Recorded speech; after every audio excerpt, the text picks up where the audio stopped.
Olá, boa tarde. As mulheres tomam as ruas do país contra o projeto de lei que equipara o aborto depois da 22ª semana de gestação a homicídio simples. A pressão da sociedade foi grande. O presidente do Senado, Rodrigo Pacheco, pediu cautela na discussão sobre o projeto de lei. Glauco de Queiroz. Ele defendeu que o tema deveria passar antes nas comissões e só depois ser votado em plenário. Em São Paulo, mesmo após decisão da Justiça, hospitais municipais estão dificultando o procedimento. Dimas Soldi. É o que revela o mapeamento feito pela Defensoria Pública de São Paulo. Famílias de baixa renda terão desconto nas tarifas de água e esgoto. Maíra Heinen. Com a lei publicada hoje, os beneficiados vão pagar metade do valor da conta. Fique com a gente e fique bem informado agora.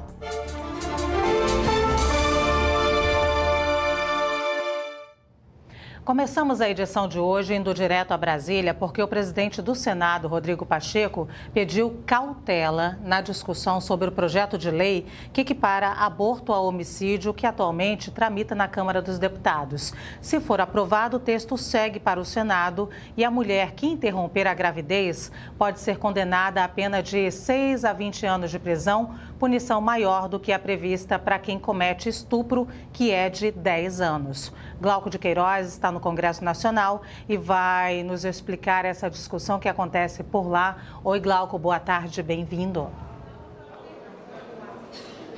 Olá, Luciana, boa tarde para você, boa tarde a todos. Pois é, Rodrigo Pacheco defendeu que esse tema deveria ser submetido antes à análise das comissões e não ter ido direto para o plenário, Outra possibilidade, aí, segundo ele, seria a discussão no âmbito aí de uma atualização, do atual Código Penal brasileiro, A gente lembra que na quarta-feira aí dessa semana a Câmara dos Deputados aprovou aí um pedido de urgência, tramitação em regime de urgência aí do projeto que equipara ao homicídio a interrupção da gravidez aí após 22 semanas de gestação, Com isso a matéria pode ser votada já na próxima sessão, ou seja, na terça-feira aí da semana que vem, sem passar aí pelas comissões e só depois aí encaminhada, caso seja aprovada, para o Senado. Vamos conferir o que disse o presidente do Senado, Rodrigo Pacheco.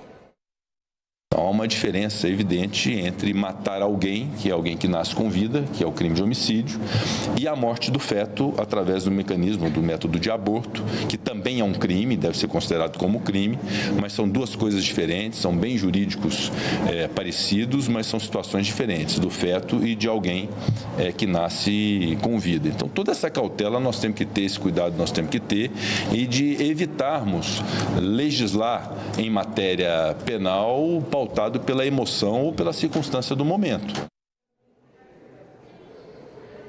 Olha, de acordo com a legislação brasileira, o aborto no país é proibido, salvo algumas exceções, em caso de risco de vida para a mãe, em caso de feto anencéfalo ou quando a gravidez é derivada de um estupro, Não existe na lei aí um limite máximo de tempo aí de gestação para a realização desse procedimento. Luciana.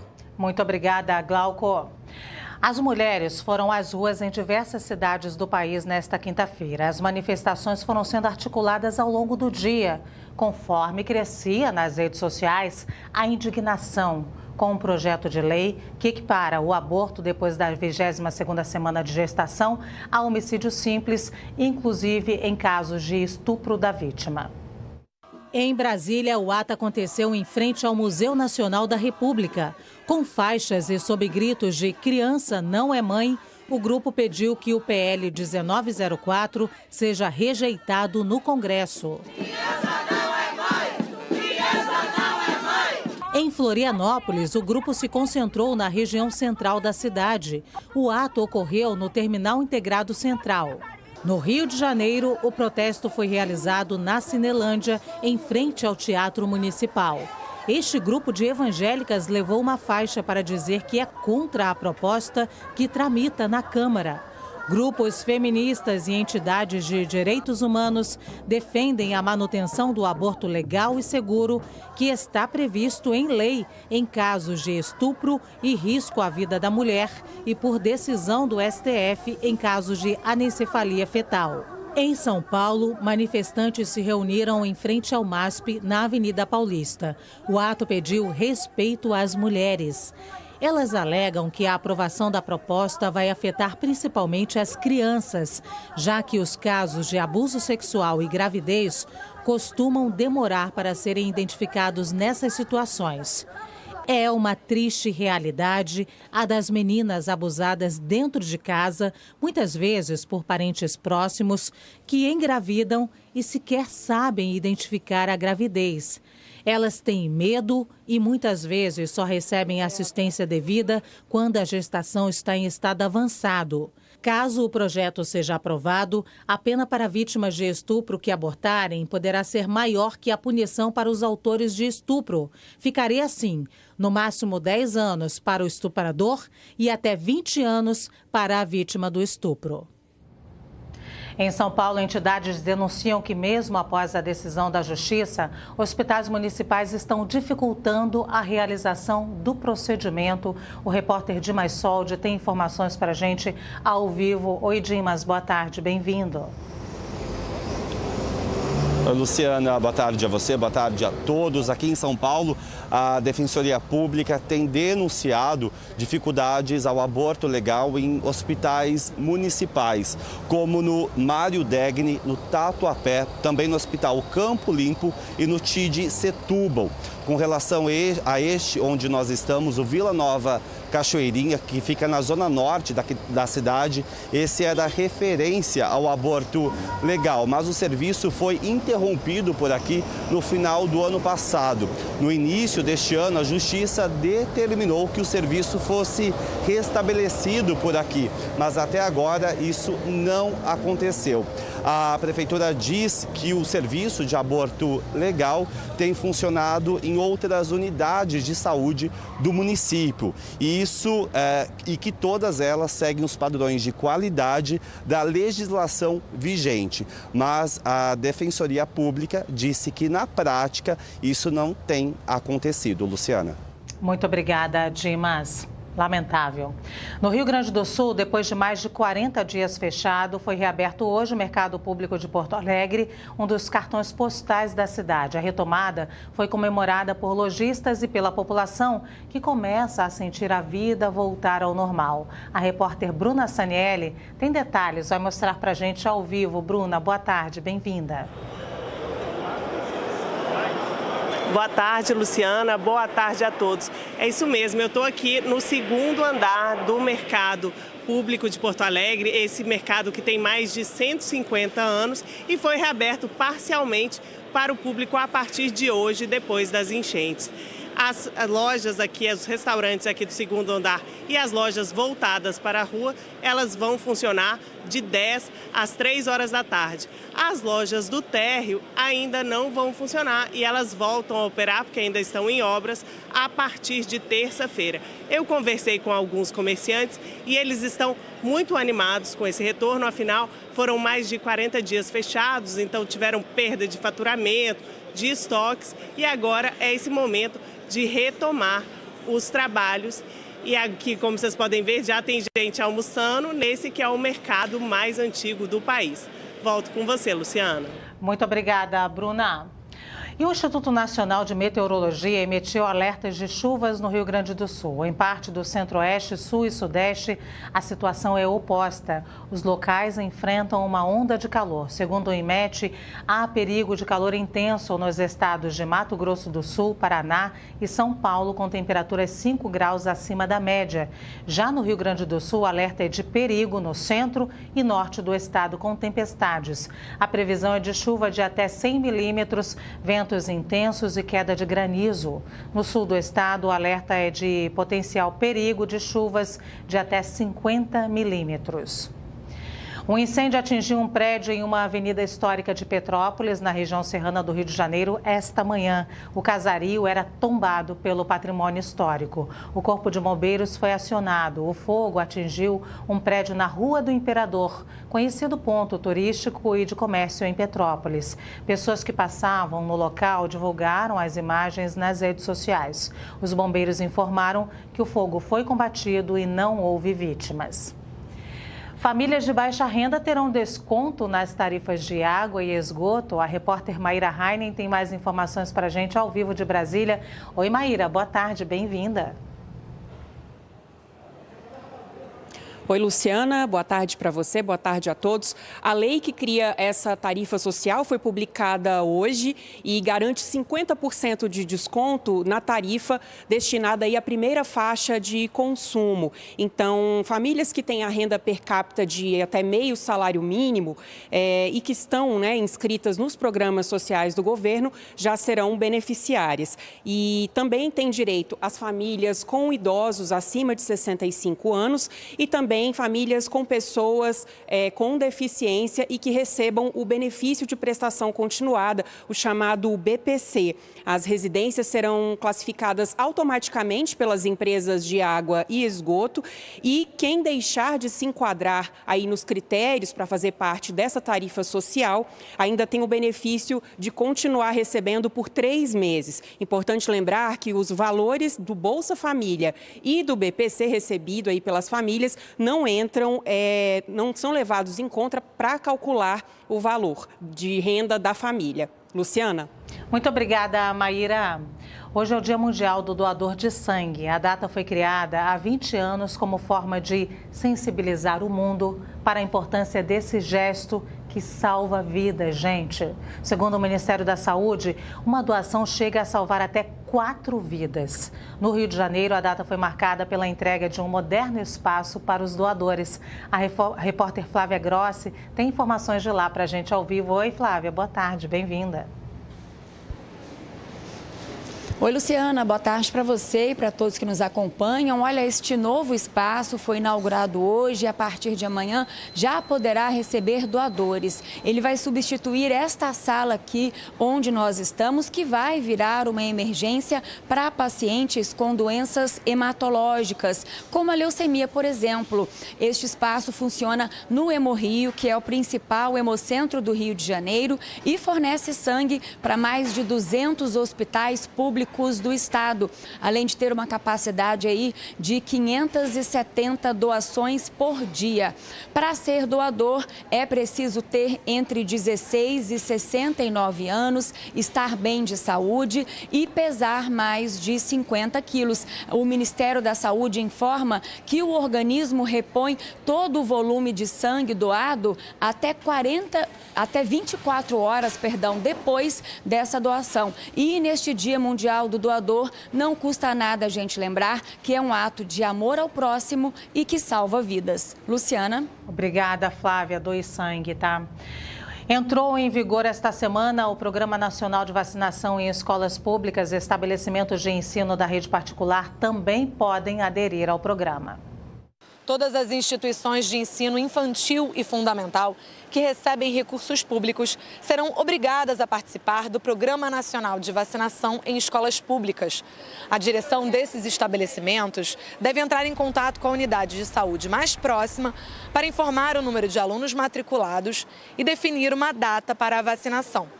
As escolas particulares também vão poder aderir ao programa e, para isso, é só manifestar interesse. Definida uma data, a escola vai orientar pais e responsáveis a mandarem o cartão de vacinação dos filhos. Quem não tiver o documento vai receber um novo. A comunicação sobre o dia da vacinação deve acontecer com pelo menos 5 dias de antecedência. No programa, serão feitas todas as vacinas de rotina e de campanhas do Ministério da Saúde. Se houver excedente de vacinas nas escolas, jovens e crianças não matriculados ou até mesmo adultos da comunidade também vão poder ser imunizados.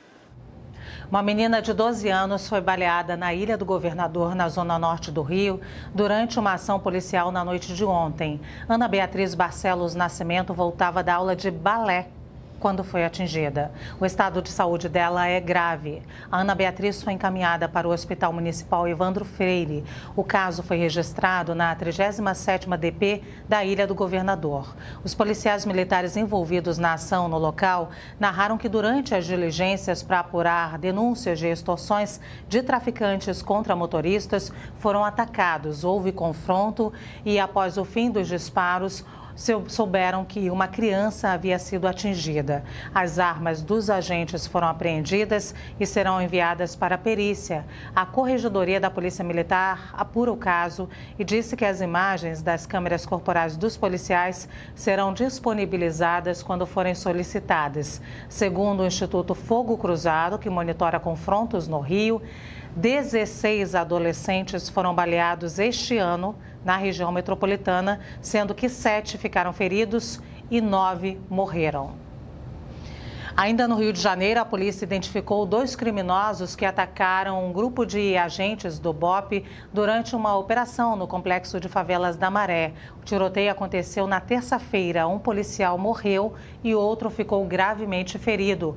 Moradores da comunidade da Maré disseram que mais de um tiroteio aconteceu ontem à tarde durante a perícia no local onde os soldados de elite do BOPE foram emboscados. Segundo a polícia, os bandidos identificados neste ataque são homens de confiança dos chefes das facções criminosas que controlam o tráfico na Maré. Ao todo, são 5 mortos nessa operação. O presidente Lula está na Itália, onde participa como convidado da cúpula do G7, o grupo formado pelas 7 maiores economias do mundo. Hoje pela manhã, ele chegou para a cerimônia de boas-vindas ao Papa Francisco e foi recebido pela primeira-ministra da Itália, Giorgia Meloni. Depois, Lula participou da sessão de trabalho do G7, que discutiu assuntos como inteligência artificial e energia. Em seu discurso, Lula defendeu a taxação dos super-ricos e disse que a concentração excessiva de poder e renda representa um risco à democracia. Ele também disse que o Brasil condenou a invasão da Ucrânia pela Rússia. A Organização Mundial da Saúde divulgou números alarmantes sobre a fome em Gaza. São mais de 8.000 crianças com desnutrição aguda, muitas em estado grave. Mesmo diante da catástrofe humanitária, as negociações por um cessar-fogo ainda têm um impasse. Líderes do G7 pediram hoje que o Hamas aceite o plano para uma trégua em Gaza, lançado pelos Estados Unidos.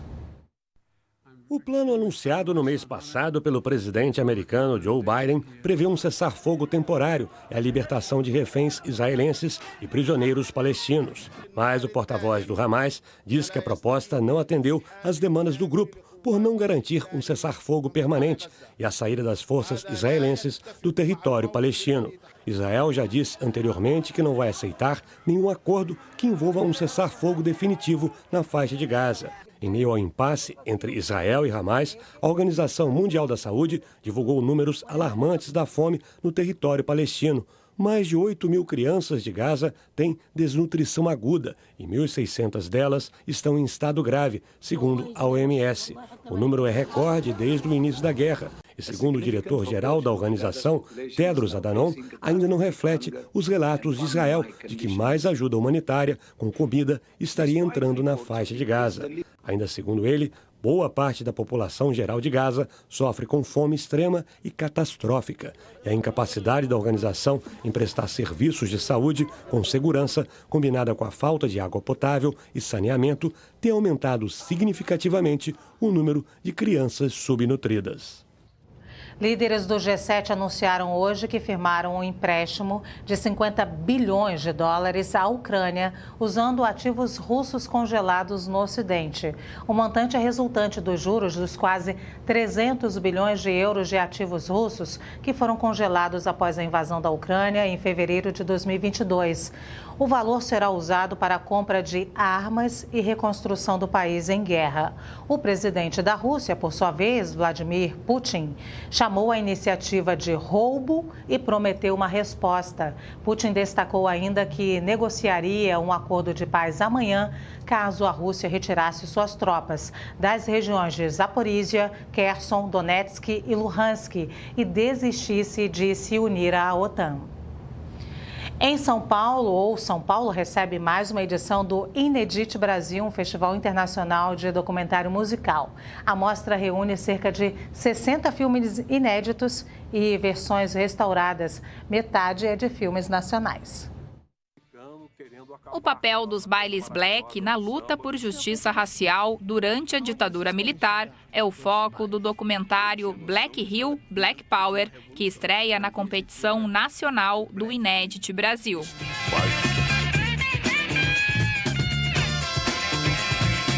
O Inedit é um grande exercício da memória cultural brasileira, da memória musical brasileira e também na memória cinematográfica, quando a gente recupera alguns títulos. Por exemplo, esse ano a gente vai passar em 35mm Um Homem de Moral, do Paulo Vanzolini, que é o centenário do nascimento dele e é uma maneira que a gente encontrou de homenageá-lo. Quem está fora de São Paulo também pode acompanhar o festival. Parte dos filmes estão disponíveis em plataformas online. E uma novidade desta edição é o especial Música e Máquinas, que celebra os pioneiros da música eletrônica com filmes e uma exposição na Cinemateca Brasileira. Música é uma coisa muito mais ampla do que a indústria musical de vender disco, FM, show. Assim, a gente tem desde músicas para cerimônias, sabe?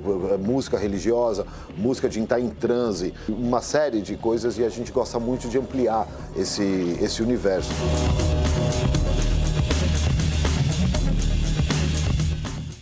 Uma peça de teatro que acontece ao mesmo tempo em português e em Libras, a língua brasileira de sinais. No espetáculo Língua, nem surdos nem ouvintes precisam de intérpretes ou tradução.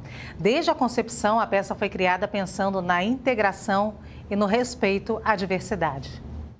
A história da peça se passa durante a festa de aniversário de Matias, um jovem surdo que cresceu cercado por pessoas ouvintes.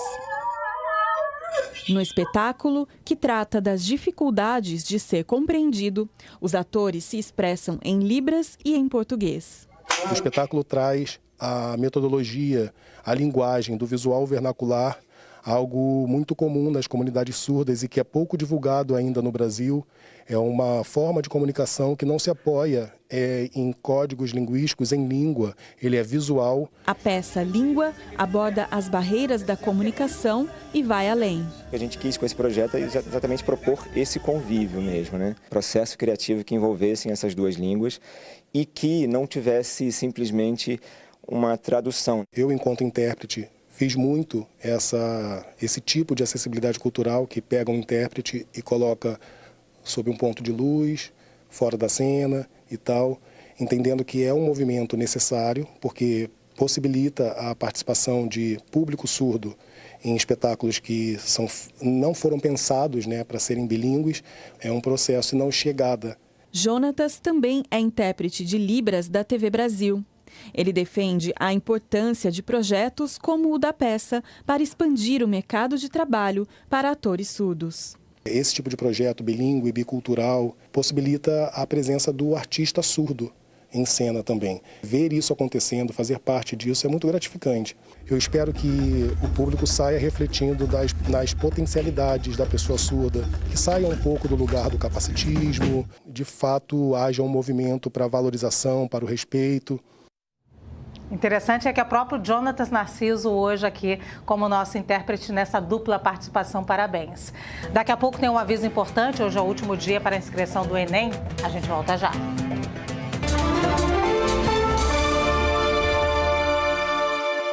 Em campo, na TV Brasil, o Brasileirão Série B ao vivo. Hoje tem Avaí e Guarani. Fique de olho em cada lance, aqui na tela do Nosso Futebol.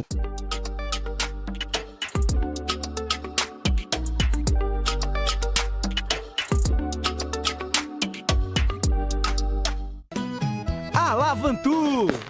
Chega mais que tem Arraiá Brasil na Bahia. Shows exclusivos em Salvador e no interior em Amargosa. Uma parceria com a TVE Bahia. Arraiá Brasil, 11 da noite.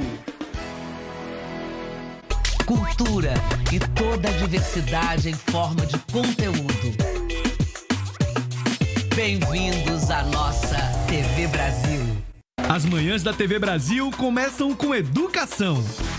Documentários, cultura, turismo, música, culinária e os biomas brasileiros. Conteúdos da Rede Nacional de Comunicação Pública com a cara do país. Você tem um encontro com o Brasil, aqui na tela da gente. No sertão de Minas Gerais, Tiago e seu irmão Felipe são obrigados a lidar com o nebuloso mundo dos adultos. O negócio aqui vai dar morte. Vai dar morte e eu não quero você aqui. Fica assim não, tia. Cachorro dado volta pra casa. Mas como é que ela vai voltar? Ela não sabe o caminho? Adaptado da obra de Guimarães Rosa. Sabe o que o amigo do tio disse? Que Mutum é um lugar bonito. Mutum, sábado, 14h.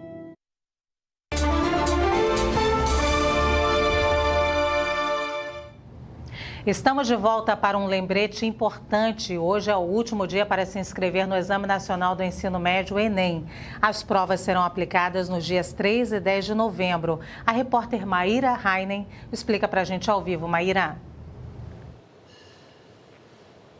Isso mesmo, Luciana. As inscrições seguem até hoje à noite, às 11h59 da noite, na página do participante em enem.inep.gov/participante. Inicialmente, o prazo para essas inscrições terminaria em 8 de junho, sexta-feira passada, mas com as chuvas, e as enchentes aí no Rio Grande do Sul, o governo resolveu ampliar esse prazo. Também foi ampliado o prazo para o pagamento da taxa de inscrição, que segue até o dia 19 de junho. Lembrando que quem cursou o terceiro ano do ensino médio na escola pública não precisa pagar essa taxa de inscrição, mas é preciso lembrar também que a aprovação da isenção da taxa e a justificativa de ausência do ano passado no exame de 2023 não significa que você já está inscrito automaticamente. Então, tem que ir lá na página e se inscrever. Eu volto com você, Luciana. Muito obrigada, Maíra. A briga pela liderança do Campeonato Brasileiro esquentou de vez. O Flamengo venceu ontem e retomou a ponta, mas tem muita gente na cola. Mesmo com muitos desfalques, o Flamengo dominou o Grêmio no Maracanã. Luiz Araújo acertou esse lindo chute e fez 1-0. No segundo tempo, Luiz Araújo recebeu de Pedro e tocou no canto, 2-0. Edenilson descontou, mas ficou nisso. Flamengo 2, Grêmio 1. O Flamengo é líder, o Grêmio está em 13º.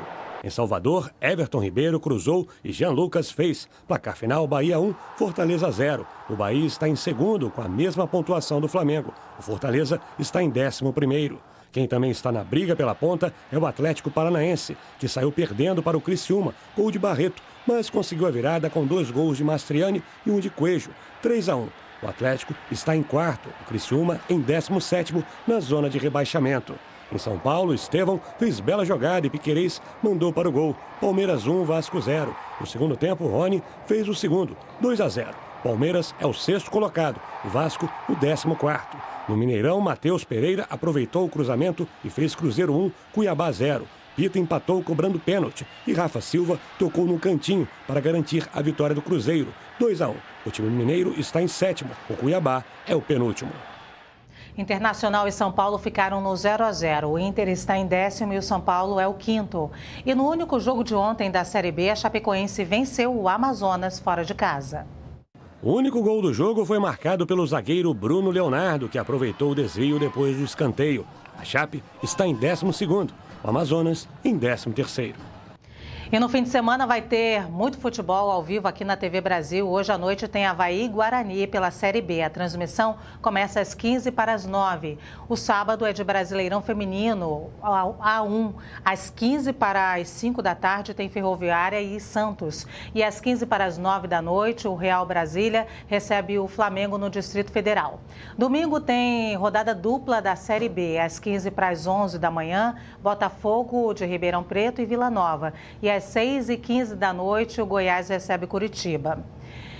E hoje, a partir das 10 da noite, tem transmissão ao vivo na TV Brasil da Festa de São João em Salvador, com shows de Duval Leles, Solange Almeida, entre outros. O Repórter Brasil de hoje fica por aqui. Um ótimo fim de semana para você. Até segunda. Tchau.